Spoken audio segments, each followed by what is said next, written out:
Okay, let's talk about the red carpet. You know the scene, right? Blinding flashbulbs, incredible gowns, and yeah, some pretty brutal judgment. I mean, for every single triumph, you've got a fashion faux pas that gets picked apart by millions. But behind all those anonymous comments and memes, there's this one voice that just cuts through all the noise, sharper than anyone else. And that is the big question, isn't it? In a world where everyone's overexposed, how can one of the most influential and hilarious fashion critics be a complete mystery? Well, today, we're going to pull back that velvet rope. Using their own words, we're going to try and understand the phenomenon that is fashion critical. I mean, there you have it, right? Straight from the source. This is not just some random commentator.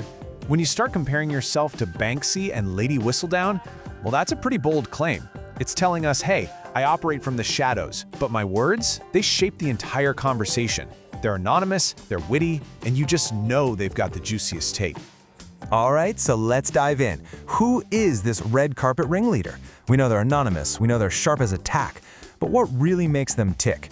It seems they've basically turned snark into an art form, and their personality, just as bold as the looks they're critiquing. Okay, this just says it all, doesn't it? It's not just about criticism, this is pure entertainment. That He-Man reference, that tells you everything you need to know about their vibe. It's fueled by pop culture, it's totally unapologetic, and it is absolutely hilarious. This isn't some distant, stuffy observer. Fashion critical is a character in this whole drama. So, how do you even become the mysterious, must-read voice of the red carpet? You'd probably think it was some big, calculated career move, right? But the truth is, it was never supposed to be a thing. It all started as a private joke that just spiraled into a viral sensation. So the origin story actually starts way back in childhood, just being totally mesmerized by the glamour of the Miss Universe pageants. Okay, now let's fast forward to 2011. They're just having breakfast one morning and decide to create a private Facebook album to make fun of the Oscars for a few friends. But those captions were just too good to keep private. The album went viral, hundreds of followers suddenly became thousands, and boom, just like that, an accidental critic was born. Now, to really get fashion critical, you have to understand the world they operate in. Because, let's be real, the red carpet isn't just a carpet anymore. Oh no, it's evolved into something way more intense than a simple walk from the limo to the theater doors. And this really shows you that evolution. See, the critic grew up loving that straightforward glamour of the pageants, but the modern red carpet?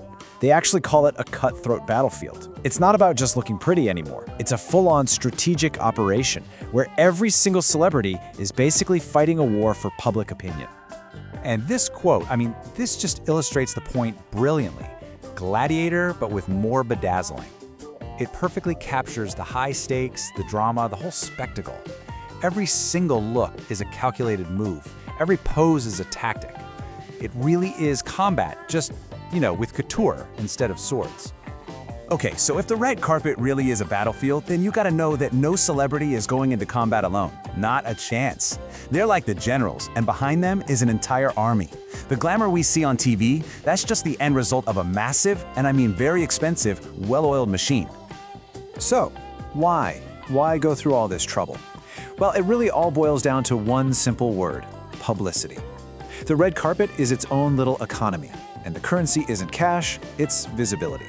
Every camera flash, every single online mention, that's like a deposit in the bank for the celebrity, the designer, and pretty much everyone else involved. And the ecosystem that runs on this visibility currency, it's absolutely massive. We're talking glam squads with stylists, hair and makeup artists. We've got brand deal agents brokering every last accessory, designers, social media managers, security, and yes, believe it or not, even professional dress fluffers. Their entire job is just to make sure a train lays perfectly for one photo. It really does take a village to create a single perfect moment. And don't think for a second that this is just a random series of events. As Fashion Critical puts it, the entire year is dictated by a cosmic calendar of major red carpets. Think about it. The Oscars, the Met Gala, these are the non-negotiable North Stars of the fashion world. They even joke that they're as bound to these dates as the Kardashians are to contouring, which, really tells you just how serious this schedule is. So, we've got the strategy, we've got the money, we've got this amazing anonymous critic, but this all leads to one final question, right?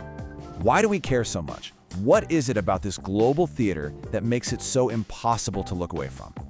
Well, the answer really taps into something pretty fundamental. It all comes back to that childhood fascination with pageants. At the end of the day, we're just drawn to the spectacle. We love the glamour, of course, but we also crave the drama of having clear winners and, let's be honest here, maybe even clearer losers. It's this grand performance of judgment, and we all get a front row seat. And in the end, the wild success of Fashion Critical is a reminder of one thing. The red carpet isn't just for the industry. It's a performance, and it's staged for all of us. The celebs, the stylists, the designers, they put on the show, but it's the audience, it's the public that's the final judge. So the only question left is, what's your verdict?